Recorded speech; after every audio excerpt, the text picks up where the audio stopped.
தமிழ்நாட்டை பொறுத்த அளவில் எந்த அளவிற்கு அவர்கள் தொடர்ந்து நம்மை வஞ்சிக்கிறார்கள் என்பதை நான் இந்த மன்றத்திலே சொல்வது பொருத்தமாகவும் இருக்கும், காலத்தினுடைய கட்டாயமாகவும் இருக்கும் என்பதை நான் தெரிவித்துக் கொள்ள விரும்புகிறேன்.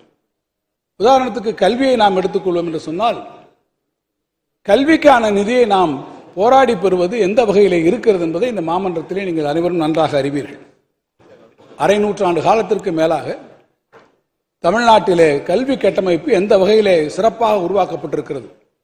அடுத்தடுத்து வரக்கூடிய பல்வேறு ஆட்சி முறைகளாக இருந்தாலும் கல்விக்கென ஒரு உறுதியான கட்டமைப்பை உருவாக்கி இருக்கக்கூடிய மாநிலம் தமிழ்நாடு என்பதை நீங்கள் மிக நன்றாக அறிவீர்கள். ஆனால் ஒன்றிய அரசு ஏனோ நமக்கே உரித்தான இருக்கக்கூடிய இந்த ஒருங்கிணைந்த கல்வி திட்டத்திற்காக வழங்கக்கூடிய நிதியினை தொடர்ச்சியாக வழங்குவதற்கு அது மறுத்து வருகிறது. நான் இந்த பேரவைக்கு ஒன்றை நினைவூட்ட விரும்புகிறேன். அரை நூற்றாண்டு காலத்திற்கு மேலாக நம்முடைய கல்வியிலே நாம் கொண்டு வந்திருக்கக்கூடிய முற்போக்கு கொள்கையின் விளைவாக அகில இந்திய அளவிலே பள்ளிக் கல்வியை நாம் ஒரு சிறந்த அமைப்பாக தமிழ்நாட்டிலே உருவாக்கி இருக்கிறோம். இருந்தாலும் ஒன்றிய அரசு ஏறத்தாழ 4000 கோடி ரூபாய்க்கு மேலாக தமிழ்நாட்டிற்கு தர வேண்டிய நிதியை தர மறுத்து கல்வி உரிமை சட்டம் RTE என்று சொல்லக்கூடிய கல்வி உரிமை சட்டத்தின்பால் நமக்கு வழங்கக்கூடிய 450 கோடி ரூபாய் அந்த பணத்தை மட்டுமே இப்போது விடுவித்திருக்கிறார்கள். விடுவிக்க வேண்டிய பணம் எவ்வளவு? 4000 கோடி ரூபாய். ஆனால் கொடுத்திருக்கக்கூடிய பணம் எவ்வளவு? வெறும் 450 கோடி ரூபாய். இந்த பணமையும் கூட பல்வேறு போராட்டங்களுக்கு பிறகு அது வழங்கப்பட்டிருக்கிறது. இந்த 4000 கோடி ரூபாய் பணம் எதற்காக வருகிறது? நம்முடைய பிள்ளைகளுடைய படிப்புக்காக வருகிறது, கல்விக்காக வருகிறது, ஆசிரியர்களுடைய சம்பளத்துக்காக வருகிறது, பள்ளிகளுக்கான உள்கட்டமைப்பு வசதிகளை உருவாக்குவதற்காக வர வேண்டியது. ஆனால் அனைத்தையும் தெரிந்து கொண்டிருக்கக்கூடிய ஒன்றிய அரசு திட்டமிட்டே இந்த நிதியை விடுவிக்காதன் காரணமாக இந்த வளர்ச்சி பணிகள் இன்றைக்கு முடங்கி போய் இருக்கிறது.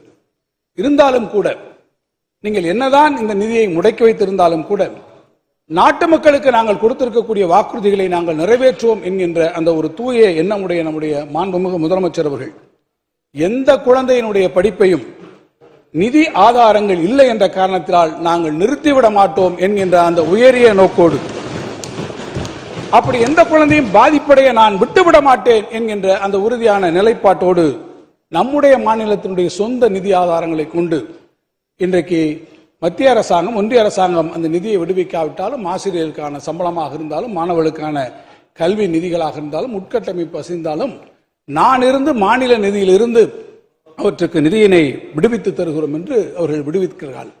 அதற்கு காரணம் என்னவென்று சொன்னால், கல்வி என்பது நாம் விளையாடக்கூடிய அரசியல் களம் அல்ல.